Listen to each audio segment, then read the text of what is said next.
Tonight, we have an exclusive interview with women's basketball player Jordan King. Meanwhile, the men's basketball team has its biggest test tomorrow night. Thank you for joining us. Golden Eagle Sports Report starts right now. Slam! Dunk! Oh, that's a poster!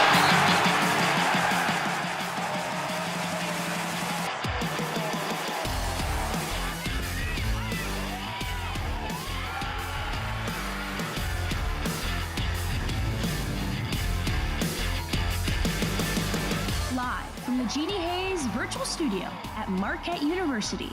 This is Golden Eagle Sports Report. Marquette gets the rebound, and the champions have gone down! Good evening, everyone. I'm Ben Hansen, joined by Gabe Mignon. We start today's show with big news out of the men's basketball program. Team officials announced on Monday that star senior guard Tyler Kolek will miss the last two regular season games against UConn and Xavier. Kolek did not play Saturday against Creighton after suffering an oblique injury. Kolek will be reassessed going into the Big East tournament, and more information will be given then. While the men's team gets ready for their showdown against the UConn Huskies, the women's basketball team is gearing up for the Big East tournament this weekend at Mohegan Sun Arena in Connecticut. Executive sports producer Kristen Parisi called up with senior guard Jordan King before she plays in her last conference tournament. Well, thank you, Jordan, for taking the time to speak with me today. How are you? How you doing? Doing good. Excited to be here. Thanks for having me. Of course. So I guess starting off, your final game of the season, Butler, kind of had to bounce back after a tough loss at home against St. John's. Needed a big second half. So how did the team rally together at halftime, pull off the big win? Yeah, I think obviously tough loss against St. John's, but knowing it was our last regular season game, wanting to get that win heading into the Big East tournament.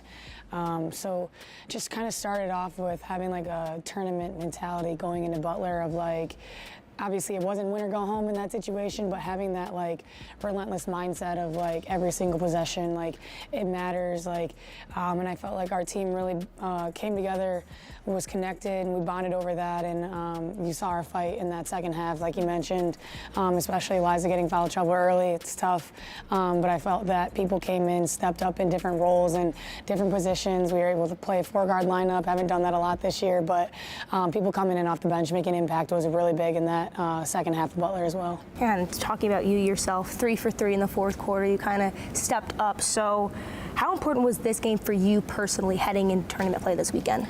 Yeah, I mean, I think for me, just always doing like whatever the team needs. And I think in that moment, we were running a couple of things that obviously just had open shots, had to take them, and stepping up and making those is crucial. And obviously at that point of the game in the fourth quarter. So I think heading into Big East, obviously, like you said, that's a good momentum swing for myself individually, but just really excited to have gotten that win and now heading in with that mindset. Yeah, you said last year, you came back for your 5th year, have all these opportunities, all these moments. So what is your mentality heading into your final Big East tournament with Marquette? Yeah, I'm really excited. I think that Mohegan Sun out in Connecticut, Big East tournament, it's just a great atmosphere and a great environment to be in. Obviously, you've got all the noise around you with where it's at, and I think that does a great job of pulling fans. So I know that, we'll have some of our families out there, which will be nice. And then obviously Connecticut has all their fans. And although it might feel like a home game for them a little bit, it's kind of cool because they'll stick around for, just any other game. So our first game against Nova, there'll still be a lot of fans there, and it's a great atmosphere to play in. So, last Big East tournament is going to be exciting, and obviously a great matchup with Nova. So I'm really excited to just get that going and just continue to roll at this point, because we talk about it is win or go home in that situation, and obviously no one wants to go home. So at this point in March, you go out, play your heart out, and hopefully get that win. You talk about Nova, 2 tough losses this year, but they were close losses. So what do you kind of want to hopefully change going into this matchup, knowing that it is win or go home? Yeah, I mean, it's tough. to win in the Big East, and Nova's a great team. So even to be in position to win, we're going to have to make a couple adjustments, probably on the offensive and defensive end. But yeah, they've got a great team, and they're playing some good basketball right now. But obviously, like we said, coming off that win against Butler, having great momentum, having a week to prepare also, I think is in our favor with an even amount of rest and recovery, and then obviously preparation. But yeah, I think there'll be a couple key adjustments that we'll have to make for Nova, but looking forward to that competitiveness and that game again. Yeah, so it was a little bit of a rocky Big East conference play. You know, you came in undefeated and had a couple of losses, but now you're turning the page. So what is it about the Big East that makes it just so hard to play against these teams, knowing that no matter the record of this team, it's just always that kind of environment? Yeah, I mean, it's just so competitive. I think every single game you come out and you're going to get the best from everyone. It doesn't matter what seeding they have in the conference. It's going to be a hard-nosed, competitive game. A lot of defensive grit from both teams, and I think that this league is turning into a very, very competitive defensive team, and so there's a lot of like schemes that go around that and whatnot, but also teams that can just straight up score the ball. And so, you know, if you're not ready to defend on any given night, that team is going to be able to score the ball kind of at ease. And so, I think just the way that, you know, teams are ready to win and ready to compete every night in the Big East is really fun to be a part of, honestly. But like you said, it's hard to even be in position to win, and that's what we talk about, is even being in position to get a win, let alone winning the game. So there's just a lot that has to go into the preparation with that. But it's a great conference to be a part of, and I think it gets overlooked sometimes. You know, obviously people are going to talk about the big Power 5 conferences, but here as a basketball conference, I think it's one of the top conferences in the league, men or women. You posted a picture on Twitter of this little girl that gave you like a note. She gave you some paintings. So, you know, how cool, I know I already kind of asked you, but, you know, what does that mean to you going out every day and hopefully being that role model for these girls? Yeah, that little girl has been sitting courtside for a couple years now, and she always gives us high fives during warm-ups, and she's been wearing our, like, you know, team gear and stuff like that. So I think it's just cool to have her that close to the team during the games and stuff like that. But yeah, I think just being able to, you know, deliberately see who you're impacting and then to interact with them on a different level is really cool too. And so, you know, when she told me after one of the games, I'm gonna have a present for you next game, and I was like, oh my God, she's so sweet. And yeah, she wrote me a couple notes, drew a couple pictures. She printed off the pictures that I've taken with her before, and so just to have those moments, I really cherish that. And I think you mentioned the tweet, but in that I said that's kind of one of the reasons I continue to love the game, is being able to give back to others is a really important piece for me. Yeah, kind of going back to, you know, the team as a whole. Liza Carlin has really, you know, shown her, jumped out of her shell, shown why she is one of the best players in the Big East. So what makes her so fun and great to play with, and what makes her that player that can elevate your game but just elevate everyone's game on the floor? Yeah, I mean, I think something that Liza is showing this year, something she's been capable of for years. She's put in the time in the gym, even time up with the coaches, film. She's really prepared herself for this moment, and so for her to have a season like this, I don't think any of us are shocked, you know, behind closed doors of seeing the work that she's put in, but she deserves everything she's getting. I think that she, you know, is just able to affect the game in so many different ways, and she's able to get shots from all over the floor, whether that's a deep post up and has her turnaround jumper, or her three ball is coming alive a little bit more this year, and I know she's been wanting that again since her freshman year. So, and then you can't forget about that mid-range. So yeah, she's able to score the ball in so many different ways and impact the game in so many different ways, especially, you know, defensively, her grit, her toughness at times, you know, just being that senior leader that I know she's capable of being. But yeah, her game has really taken it to the next level this year, and I'm very proud of her, and she's very deserving of it. But like I said, I think she has put in that work for it. Yeah, and I guess final question here, you know, there are a lot of new faces on this team. So what are you saying to them as a leader as they get ready to go to Mohegan Sun Arena? Yeah, I think that's a huge piece that you bring up, is just kind of, you know, preparing them for this moment. And we talk a lot too that we've got experience. You know, Franny, this isn't her first time in a conference tournament. Lee either, Bridget either. We've got two freshmen obviously that have come in with us this year, and they've got tournament experience. It might be at a different level, obviously. They've been able to go to state a couple times, so just knowing that there's experience behind that. Obviously, it looks completely different being at the Big East and in Connecticut, and you know, playing Nova a third time. But just, you know, really emphasizing how hard it's going to be to, fight in that game, and, really propelling us off the Butler game of what worked for us, why were we successful in our preparation and in the game, and carrying that through this week. I think this is a team that really just feeds off one another energy-wise, and so making sure that we bring that energy for each other, celebrate each other's, small wins, small possessions that are going to in turn be really big possessions for the game.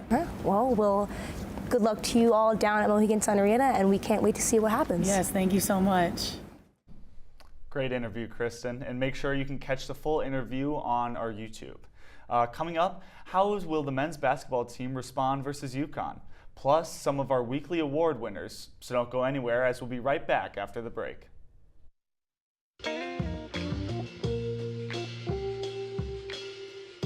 After you joined our family, it was like, I really do feel complete now.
Welcome back to GESR. Once again, I'm Ben Hansen. And I'm Gabe Mannion. The women's lacrosse team hope to end their road stretch of games with a win over Niagara. Sophomore attacker Tess Osborne and the Golden Eagles strike first, putting Marquette on the board. And the Purple Eagles show their true colors, scoring 5 unanswered before Marquette scores their second. Both teams would trade 2 goals each before the end of the quarter. After the first quarter of play, the Golden Eagles find themselves down 3-7. The Purple Eagles continue to show out versus Marquette, continuously finding different ways to find the back of the net, while the Golden Eagles struggle. With the exception of junior attacker Meg Byerly, who cashes 2 goals in during the second frame, Marquette ends the first half still down 12-6. The Golden Eagles start the action in the third quarter after senior midfielder Lee Steiner scores her second goal of the day, but Niagara is quick to respond. Both teams score 4 goals each in the third quarter, leaving Marquette still in that 6-point deficit. In the fourth frame, Meg Byerly is about to go nuclear and put the Golden Eagles on their back as she scores not 1, not 2, not 3, but 4 goals in the fourth. Tess Osborne, Lee Steiner, and first-year defender Mary Vellner all score goals of their own in the comeback effort. Marquette scores 7 goals in the fourth, but still find themselves coming just short. Niagara takes it 17-19. 2 Golden Eagles find themselves on the Big East weekly honor roll for their efforts versus Detroit Mercy and Niagara. Meg Byerly is your Big East attacker of the week after she put up 4 goals and 2 assists in the win versus Detroit Mercy, and her new career high, 7 goals in the loss against Niagara. And senior midfielder Josie Kropp earns her first Big East Midfielder of the Week honors this season. She had 32 draw controls in her last 2 games and also won 48 of 68 draws in the 2 games for the draw team. Following 2 tough losses against ranked opponents, the Marquette men's lacrosse team looked to get back in the win column against the Utah Utes. Back in Valley Fields, spirits were high. That wasn't until senior midfielder Carson Moyer and sophomore defender Nico DePonio put Utah up 2-0. In need of a goal, Marquette freshman Carson Brandt takes it by himself to score his first goal of the day, making the score 2-1. Senior midfielder attacker Luke Blanc follows Brandt's goal with one of his own, keeping the game within reach. After a back-and-forth second quarter, graduate attacker Devin Cowan does what he does best as he skips through the defenders and scores, bringing Marquette within 1. Golden Eagle attacker midfielder Jake Stegman puts in another quick goal as Marquette goes into half down 7-6. The second half was a defensive battle between these teams as graduate goalkeeper Caleb Creaser puts in 11 saves. Late in the third, junior midfielder Nolan Garcia scores his first goal this season in timely fashion, bulldozing Utah goalkeeper Colin Lensgold. Going into the fourth, down 8-7, Blanc puts in his second goal of the game, giving the Golden Eagles their first tie since 0-0. Unfortunately, that was as close as the Golden Eagles got, as senior attacker MJ McMahon scores the game winner for the Utes. Marquette falls at home 9-8 to the Utes and are now 3-3 this season. Marquette will look to bounce back at Bellarmine Saturday. The men's basketball team traveled to Creighton on Saturday, looking to take the Blue Jays down on their senior day. From the opening tip, both the Golden Eagles and the Blue Jays were aggressive on the defensive end as well as on the glass. Junior guard Cam Jones did his best to keep Marquette in the game with 14 first-half points, having Marquette trailing by only 2 at halftime. Coming out of the break, neither team could gain a substantial edge, trading bucket after bucket on all three levels. However, without the help of stars Oso Ighodaro and Tyler Kolek, the lack of an elite facilitator would catch up to the Golden Eagles. In the final few minutes, the Creighton Blue Jays turned up the heat and took the game in the palm of their hands. Shooting 16 for 29 in the second half, it was inevitable that Creighton would come out on top. The Golden Eagles would go on to lose the game 89-75, but Marquette had 3 players scoring in double digits. Juniors Cam Jones had 23 points, with David Joplin and Stevie Mitchell chipping 21 and 15 respectively. Tomorrow evening, Marquette hosts UConn at 7:30 p.m. for their second meeting of the year.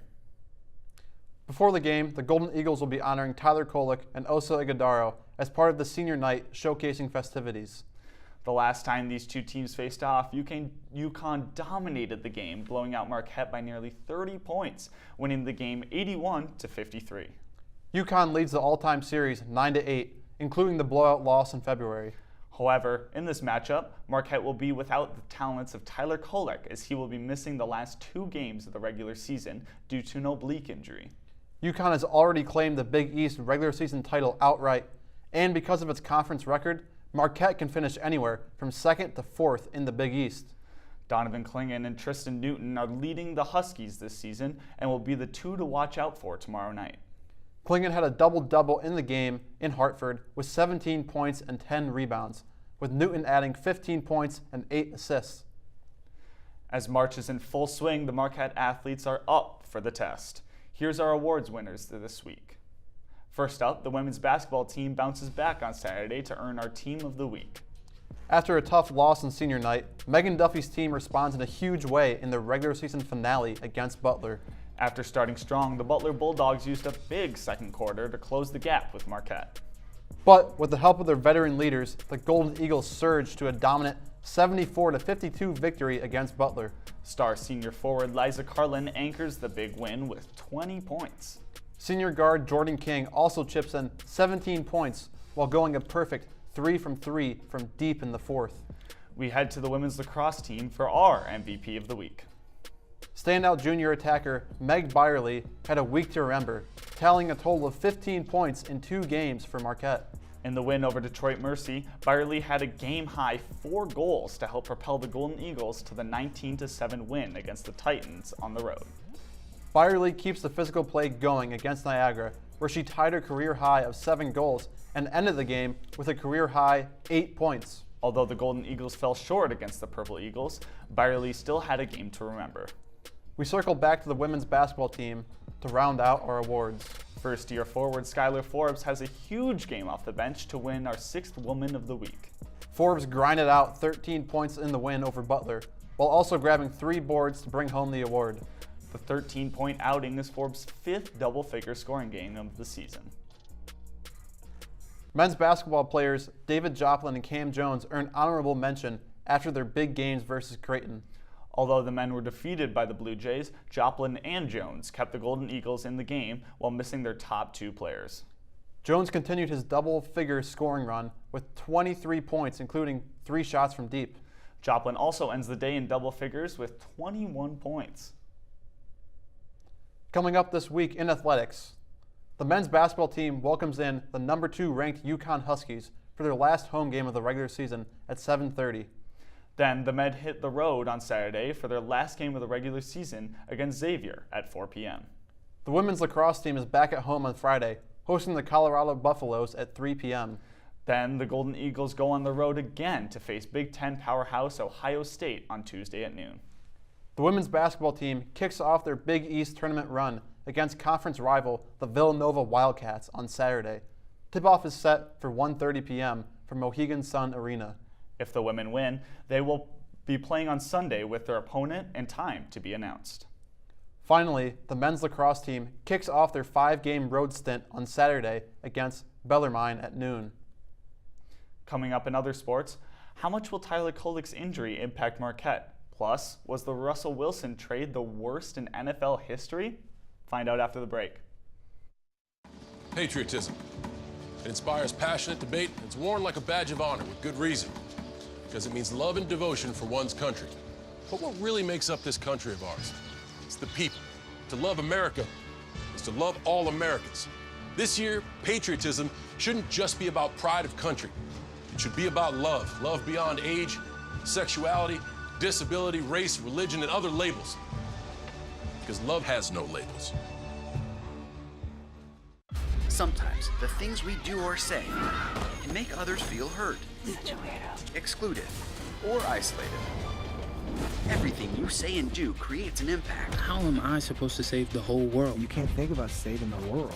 You have to think about saving one person. Because of you, someone's entire life can change. You don't have to be a superhero to have a positive impact. Friends? Friends.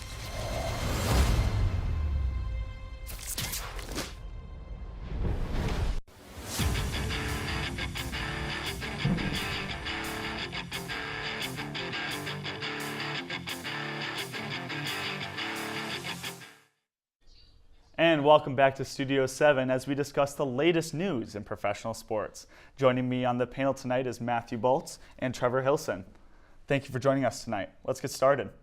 During the Providence game, senior guard Tyler Kolek suffered an oblique injury that would keep him out for Marquette's last 3 games of the regular season. If Marquette loses Kolek for the Big East tournament or more, would this cost Marquette's seeding to fall in the dance? Do you think Marquette is a winning team without him? I don't think Marquette's resume is really impacted, to be honest with you. I mean, they have so many good wins in non-con, and they've picked up some big road wins in the conference as well. I think really this is a good chance for the team to see what they look like without Tyler on the floor. Frankly, I mean, you got to look at, especially last year in March Madness when they lost to Michigan State. Michigan State really handled Tyler Kolek well defensively. And, I mean, you got to find some chemistry without him on the floor, because if you go up against a team that can defend him well, obviously you're not going to play him if he's got 5-6 turnovers. So learning how to defend or play offense without Kolek on the floor is going to be big.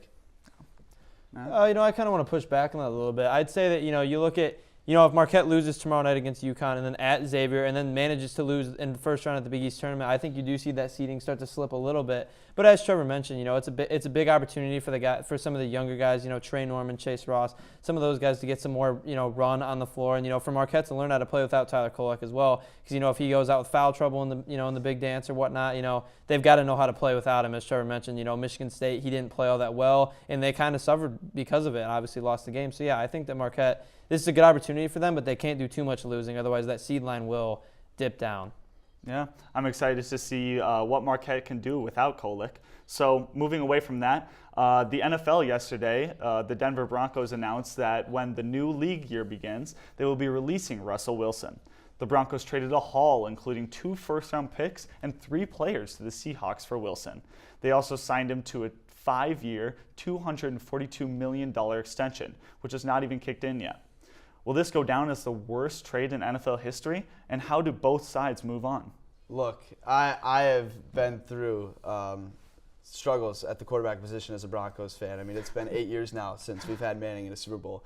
Yeah. And, I mean, Russell Wilson's just the next guy on the list. Terrible system last year with Hackett as the head coach. Now you welcome in Sean Payton. 5 great weeks where you beat up on some of the best teams in the league, but it just really hasn't worked out. It's been a tough deal for both sides. And, yeah, I think this for sure goes down as one of the worst trades in history. I mean, maybe Russ, joins a team as a backup. Maybe the Bears, you sign him for a veteran's minimum. I mean, he's already got enough money after this deal. So you sign him as a veteran's minimum, have him learn under probably Caleb Williams.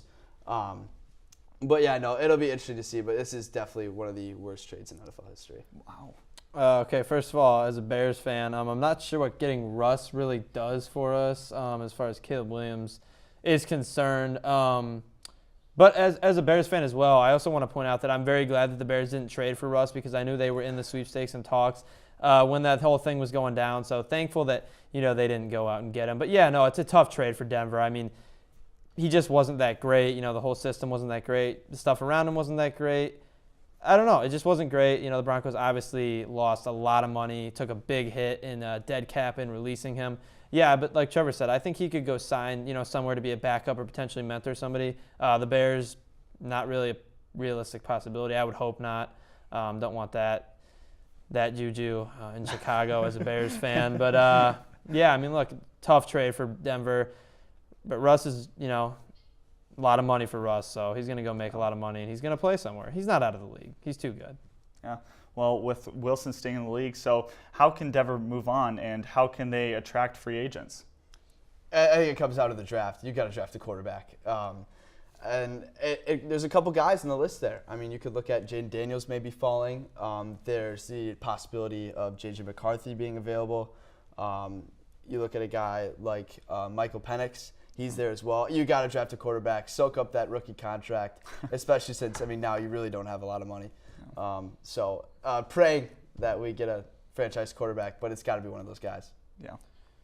First of all, I want to push back on, a lot of Broncos fans complain about, how their quarterback situation has been handled. But let's not forget Peyton Manning was there not that long ago. 8 years ago. Coming from a Bears fan, we haven't had a good quarterback in who knows. But yeah, tough. But yeah, Denver. I mean, it's an attractive spot. I think J.J. McCarthy is a great fit, in my personal opinion. That'd be cool to see. I don't know if Trevor's really a big fan of that or not, but J.J. McCarthy in Denver, blue and orange. It seems to be like it's gonna happen. But yeah, no, Denver. It's an attractive spot. No, I think they could definitely land some free agents. But yeah, quarterback's got to be number one there because they do have some good weapons. Yeah. Look, I could go out there and hand the ball off if I wanted to be what J.J. McCarthy brings to a team. I'd really like to see him get Daniels. It sounds like you guys got a lot of opinions on that. So moving now from the NFL to the NBA, this past weekend LeBron James became the first player in NBA history to reach 40,000 points. With the longevity James has had in his career, will this milestone ever be touched? Listen, as a Chicago guy, Jordan's always going to be my GOAT, but LeBron James, the stuff he does year after year becomes more and more impressive. 40,000 points is pretty nuts. 27 points a game. I mean, you just can't really compete with that. And I think just the way that guys are built, you see a lot of guys get injured really easily these days. And, you see them sitting out of games, 5-game stretch, that kind of stuff. And a lot of guys don't even make it to their points in the career where LeBron's at right now. So I think it's, it's up there with like Wayne Gretzky's point record in the NHL and, Kyle Ripken, all the games he played in the NMLB in a row. Like it's with those records that are just like immortal. Like you just don't feel like they're ever going to be touched.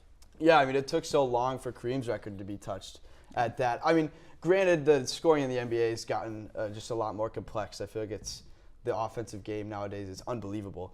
But with that being said, no, I agree. I don't think there's any way this is touched. I mean, you got to average 25 points a game. And again, I mean, the longevity and the consistency, all of that, you got to play 25 years or 20 years with that.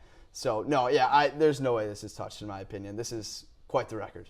Yeah, 40,000 is a lot of points. So thanks for the great discussion, guys. Appreciate you guys coming on. We're out of time for now, but we'll be off next week for spring break. But be sure to tune in on March 19th for all our coverage, Marquette Sports and more. For Gabe Mignon, and I'm Ben Hansen. Good night, Marquette.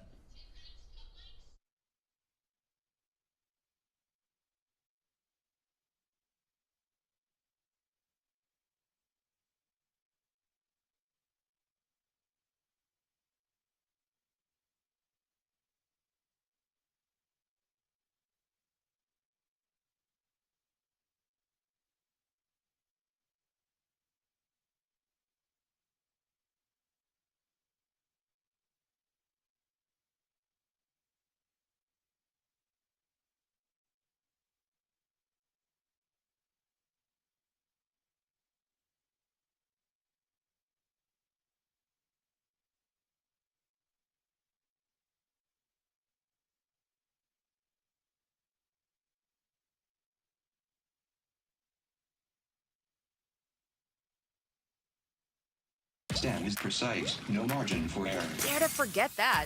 Dare to have fun with it. Get weird with it. Dare to load their minds. Dare to explore. Dare to STEM. Learn more at She Can STEM. Before we celebrate the freedom most Americans have, we must fight for the freedom all Americans deserve. Because all lives can't matter until Black lives matter.